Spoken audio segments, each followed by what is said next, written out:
আমি একদম কমিয়ে দিয়েছি, জ্বালান একদম কম।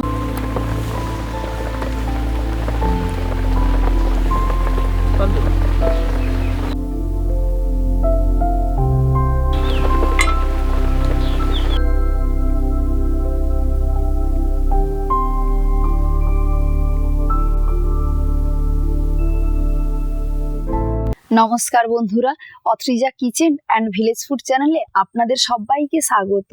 এই কিছুদিন আগে পর্যন্ত গ্রামের ছেলে মেয়েদেরকে বিরিয়ানির কথা বললে তারা মুখের দিকে হাঁ করে তাকিয়ে থাকতো, কিন্তু আজ দেখুন সময়ের পরিবর্তনের সাথে সাথে এখন পাড়ার মোড়ে কিংবা বাজারের দোকানের পাশে লাল কাপড়ে মোড়া হাঁড়িটাকে দেখলে আমাদের আর বুঝতে বাকি থাকে না যে ওর মধ্যেই বাঙালির প্রিয় খাবারটাই লুকিয়ে আছে। আর সেই প্রিয় খাবারটি বানানো এতটাই সোজা যে একটু অনুশীলন করলে আমি বা আপনি সবাই পারবো বানাতে। তাহলে চলুন সেই ভিডিওটাই আজ রইল, পুরো ভিডিওটাই আপনারা দেখতে থাকুন, আশা করি খুবই ভালো লাগবে আপনাদের। এই বিরিয়ানি বানানোর জন্য আমি সবার প্রথমে চালটাকে ভিজিয়ে রাখবো। যেহেতু আমার হাতে সময় আছে, আমি 30 মিনিট থেকে 1 ঘন্টা চালটাকে এখানে ভিজিয়ে রাখবো। এই চালটাকে আমি বেশ কিছুটা সময় এভাবে ভিজিয়ে রেখে দেব। আমাদের এই বিরিয়ানির চালটাকে একদম ভাতের চালের মতো করে এইভাবে তুলে একদম চাপ দেওয়া যাবে না, খুব সরু সরু ছোট ছোট চাল তো, তাই চাল কেটে যাবে, আর চাল কেটে গেলেই বিরিয়ানির ভাত ভেঙে যাবে, আর বিরিয়ানি কিন্তু ভাতেই সুন্দর। মাংসটাতে কিছু মশলা দিয়ে মাখিয়ে নেব। তাহলে চলুন দেখি। আমি এখন মাংসটাতে ধুয়ে নিয়েছি, ধুয়ে দিয়ে দেবো মাপ মতো লবণ, হলুদের গুঁড়ো একটুখানি, কাশ্মীরি লাল লঙ্কার গুঁড়োটা একটু বেশি করে দেব, ওটা দেব 1 চামচ। এবার আমি দিয়ে দেবো এখানে 1 চামচ জিরে গুঁড়ো, 1 চামচ ধনে গুঁড়ো। এবার ওর সাথে আমি দিয়ে দেব কিছুটা টক দই। এখানে আপনারা চাইলে পাতিলেবুও অ্যাড করতে পারেন। আমি এবারে দিয়ে ভালো করে মশলাটাকে মাংসের সাথে মাখিয়ে নেব। এইভাবে আমি মশলাটাকে মাখিয়ে বেশ কিছুটা সময় এবারে রেখে দেব। দেখুন বন্ধুরা, আমি সম্পূর্ণ মশলা দিয়ে মাংসটাকে কত সুন্দর করে এখানে মাখিয়ে নিয়েছি, সম্পূর্ণ মশলা মেখে গেছে। আমি এবার ওর সাথে অ্যাড করব একটু সর্ষের তেল। এই সর্ষের তেল দিয়ে আমি আরো বেশ কিছুটা সময় মাংসটাকে এইভাবে মাখিয়ে নেব। দেখুন বন্ধুরা, মাংসটা আমি এইভাবে মাখিয়ে নিয়েছি। এখন আমি এই মাংসটা বেশ কিছুটা সময় এভাবে ঢাকা দিয়ে রেখে দেব। মশলা দিয়ে মাংসটা মাখিয়ে রেখে দিয়েছি। এখন আমি আলুটাতে অল্প সামান্য পরিমাণ একটু লবণ দেব স্বাদ মতো, আর সেই সাথে একটু হলুদ দেব। হলুদটা দেবো যাতে একটু ভালো কালারটা হয়, সেজন্য। দিয়ে আমি এইভাবে আলুটাকে বেশ কিছুটা সময় মাখিয়ে নেব এই নুন আর হলুদের সাথে, যাতে সম্পূর্ণ আলুটাতে এভাবে মেখে যায়। দেখুন বন্ধুরা, আলুটা আমি তখন সেদ্ধ বসিয়েছিলাম, এবার আমার আলুটা হয়ে গেছে। খুব বেশি আমি সেদ্ধ করিনি, দেখুন হয়ে গেছে। আমি এবার আলুটাকে ছেঁকে আমি তুলে নেব, কারণ আমি তো পরে আবার দমে বসাবো, তখন আবার আমার আলুটা যেটুকু বাকি আছে সেটুকু তখন পুরো হয়ে যাবে।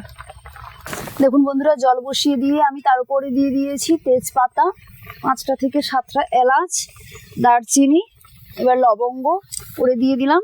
এবারে আমাদেরকে মনে রাখতে হবে জলে এবার একটু বেশি আমাদের লবণটা দিতে হবে, যেহেতু আমরা ভাতটাতে এখানে ঝরিয়ে নেব, সেক্ষেত্রে আমরা লবণটা একটু বেশি রাখবো। তবে আমি এখানে কাজু আর কিশমিশ দেব, এটা আপনাদের ইচ্ছা, আপনারা চাইলে দিতে পারেন, না চাইলেও না দিতে পারেন। এবার দেখুন বন্ধুরা, আমি এবারে সাদা তেলটা এবার একটু বেশি করে দিয়ে দেবো, চালটা একদম যাতে ঝরঝরে হয়ে যায়।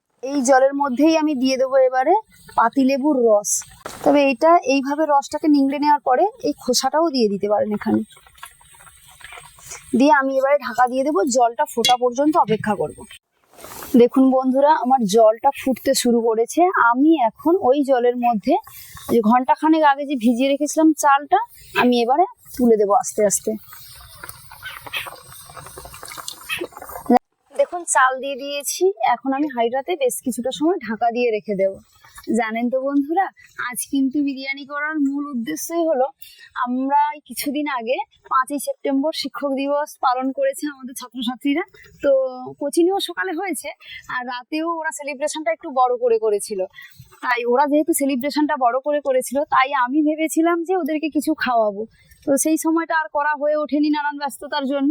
তো ভাবলাম আজই করে দিই ওদের, যেহেতু রবিবার ছুটি আছে, স্কুলও এখন নেই, আর কদিন পরেই যেহেতু পুজো, ওদের দেখা পাবো কি আর পাবো না, তাই আজই করে দিচ্ছি।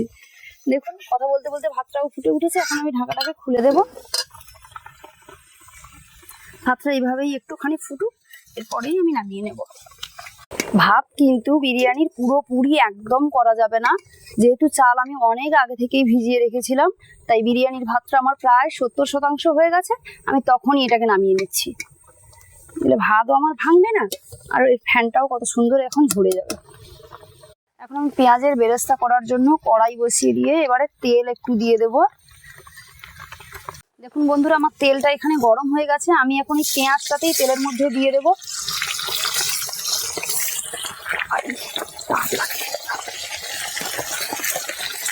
তেল গরম হলে তবেই পেঁয়াজটা আমাদের দিতে হবে, না হলে দেখবেন পেঁয়াজ সিদ্ধ হয়ে গেছে একদম ভাজার পরিবর্তে।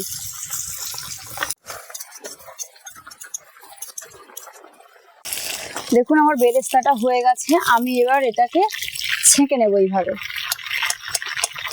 একটা পাত্রের মধ্যে নামিয়ে নেব। কালারটা দেখেছেন একদম সোনালী কালার হয়ে গেছে। দেখুন পেঁয়াজ যে তেলে ভেজেছি ওই তেলেই আমি এবারে মাংসগুলোকে হালকা করে ভেজে নেব। তেলটা কত গরম হয়ে আছে দেখেছেন।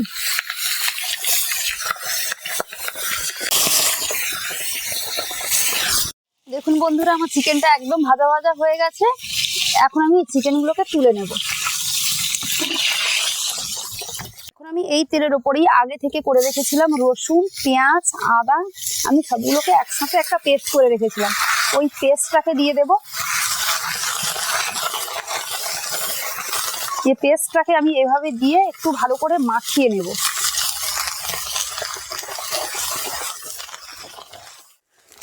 দেখুন বন্ধুরা, মশলাটা আমার এখন ভাজা ভাজা হয়ে গেছে, আমি ওর ওপরেই দিয়ে দেব প্রায় 100 গ্রাম মতো টক দই। টক দইটাকে আপনারা ফাটিয়ে নিতে পারেন, নাহলে এমনিও দিতে পারেন। দিয়ে আমি এই মশলাটাকে ততক্ষণ পর্যন্ত কষতে থাকবো যতক্ষণ না পর্যন্ত এই মশলাটা থেকে তেলটা সম্পূর্ণভাবে ছাড়ছে। মাংসটা যে আমি মাখিয়ে রেখেছিলাম সেই মশলাটা কিছুটা এই পাত্রটায় লেগে আছে, আমি এখন জল দেব। ওই পাত্রটা ধুয়ে সামান্য একটুখানি জল কড়াইতে দিয়ে দেবো, মশলাটা ভালো করে ধুয়ে নিয়ে আনবো। বন্ধুরা, আমার এবারে মশলাটা থেকে তেল ছেড়েছে কত সুন্দর। আমি এইবারে আগে থেকে যেই ওই পাত্রের মধ্যে যে জলটা মাখিয়ে রেখেছিলাম, এবারে ওই জলটা দিয়ে মশলাটাকে একটু কষিয়ে নেব।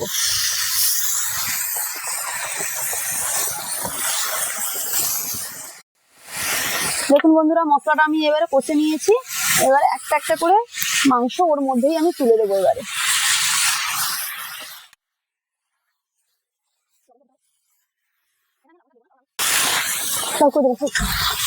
এখানে আমি এখন আর লবণটা দেবো না, কারণ আমি যেহেতু মাংসটাতে সমস্ত মশলা মাখানোর সময় লবণটা দিয়েছিলাম, তো আপনারা সেই স্বাদ বুঝে তখন লবণটা এখানে তখন অ্যাড করতে পারেন।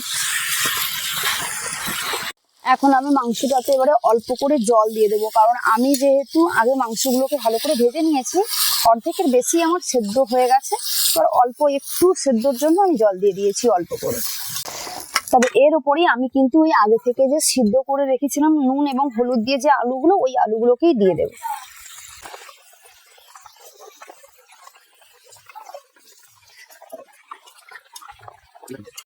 দেখুন আমি এবারে একটা একটা এবারে মাংস থেকে আলুগুলোকে এভাবেই আমি আলাদা করে একটা পাত্রতে নামিয়ে নেব।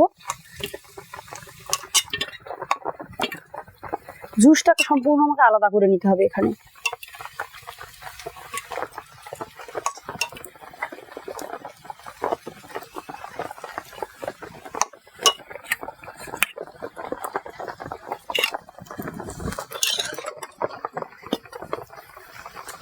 বন্ধু, বিরিয়ানিটা বসানোর জন্য এখন আমি বিরিয়ানির হাঁড়ির মধ্যে আমি দিয়ে দেব গাওয়া ঘি, দিয়ে দেব।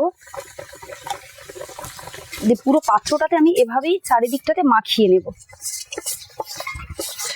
ভালো করে। দেখুন এভাবে মাখিয়ে নিতে হবে।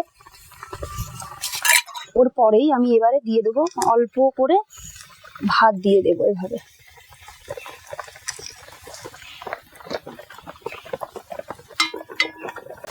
আমি এখন ওর মধ্যেই দিয়ে দেব মাংস আলু আলাদা করে নিয়েছি, যে জুসটা ছিল ওই জুসটাই দিয়ে দেবো এবারে, তবে সবটা দেবো না, অর্ধেকটাই দিয়ে দেবো।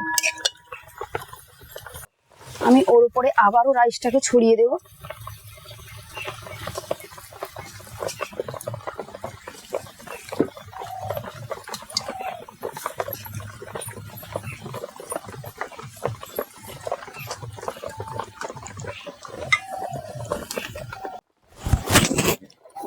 আমি এর উপরে এবারে দিয়ে দেবো একটা করে আলু, একটু করে চিকেন এবারে দিয়ে দেবো। আমাদেরকে এভাবে সাজিয়ে দিতে হবে। আমি ওর উপরে আবার কিছুটা রাইস ছড়িয়ে দেব।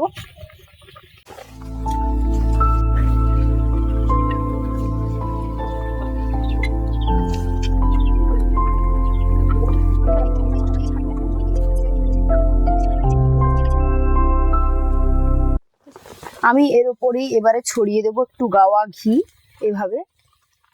ওর উপরেই এবারে আমি বড় চামচের 2 চামচ এবারে ছড়িয়ে দেবো গোলাপ জল। তার সাথেই আমি দিয়ে দেবো এবারে কেওড়া জল। সবার শেষে নিয়ে নিয়েছি একটা বাটিতে করে একটু দুধ, তার সাথে নিয়ে নিয়েছি ফুড কালার, কেশর, তারপরে একটু কস্তুরি মেথি, এইসব নিয়ে নিয়েছি। এবার সবার শেষে আমি যেটা দেব, আতর একটুখানি ছড়িয়ে দেব। আতর না হলে একটু বিরিয়ানি ঠিক মনে হয় না আমাদের, এই জন্য আতর দিয়ে দিয়েছি। আপনারা চাইলে দিতে পারেন, না চাইলে নাও দিতে পারেন। ঢাকা দিয়ে দিলাম। ঢাকা দেওয়ার পর আমি এবার এটাতে দমে বসিয়ে দেবো। প্রায় মিনিট 15 নেমানো আছে। তবে আমি তো এখানে ময়দার কোনো কিছুই করিনি। আমি এর উপরে খুব ভালো করে একটা শিলের নোড়া এইভাবেই দিয়ে দেবো। শিলের নোড়া দিয়ে চারিদিকটাতে আমি এইভাবেই কাপড়টা দিয়ে। জানেন তো বন্ধুরা, হোটেলে কিংবা রেস্টুরেন্টে যখন আমরা বিরিয়ানি খেতে যাই, তখন 1 প্লেট বিরিয়ানি 300 থেকে 400 টাকা নিয়ে নেয় আমাদের থেকে। কিন্তু আমরা ওই বিরিয়ানি বাড়িতেই খুব ভালোভাবে বানাতে পারি যদি আমরা প্রয়োজনীয় উপকরণগুলোকে মাপ মতো করে দিই। তাহলে হোটেলে কিংবা রেস্টুরেন্টের থেকে স্বাদে কোনো অংশেই কম হবে না। দেখুন বিরিয়ানিটা আমার হয়ে গেছে। এখানে কত সুন্দর কালারটা দেখেছেন, আর রাইসগুলো কিন্তু আমার একদম ভাঙেনি। কেমন লাগলো ভিডিওটা অবশ্যই আমার চ্যানেলে কমেন্ট বক্সে জানাবেন। ভিডিওটা ভালো লাগলে একটা লাইক আর একটা সাবস্ক্রাইব অবশ্যই করবেন।